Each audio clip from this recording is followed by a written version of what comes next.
Your buyer seller hot take for the end of June 2026. Cannot believe we're already halfway through the year. The number I'm watching right now is not just inventory, supply and demand. It's not just rates. It's not even price reductions. It's this.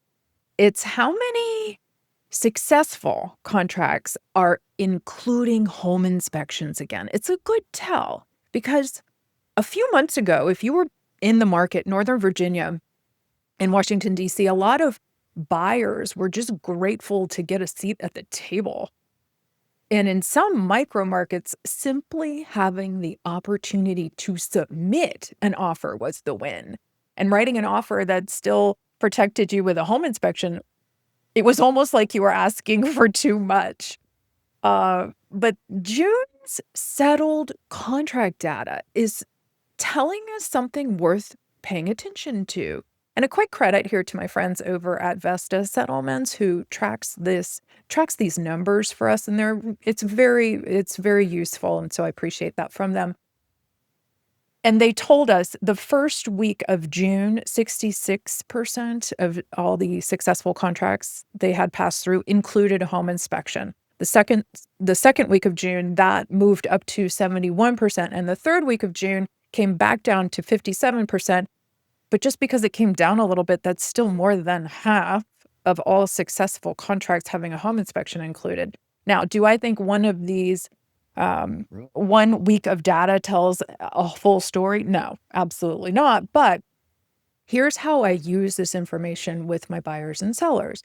The daily and weekly number, they matter because they're starting to tell me a pattern.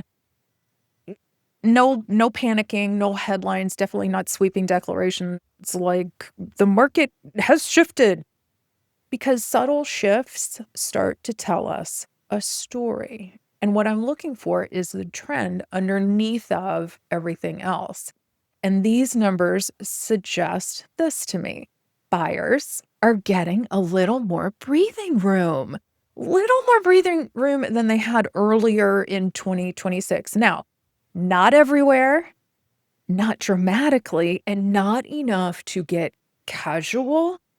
No, but enough that I'm paying attention to it. Because when more successful contracts include home inspections, that tells us something about the balance between buyers and sellers. It tells us buyers may have slightly more room to write thoughtful offers, and it tells us sellers, you're going to want to think carefully about condition, preparation, and as always, your pricing. How your home compares to what the other available inventory is very, very important.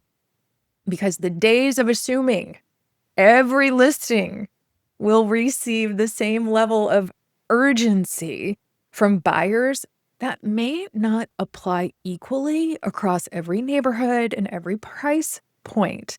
And that's where local specific guidance matters so much. Not national headlines, not the market is hot or the market is cooling. Um, you know, the Sun Belt is operating different from the East Coast, is operating different from the West Coast. It's really important that you get specific guidance. Okay, the other thing that I am watching closely is the back half of 2026 could get really interesting. And it's more than just a supply conversation. The new chair of the Fed has been installed, and while they may not be giving us forward guidance anymore, um, rates may continue to keep buyers and sellers a little cautious. But there's another issue that could become very interesting, especially to my local friends, Northern Virginia. We are not a new construction kind of area. So anything you hear about new construction, we're really a resale marketplace.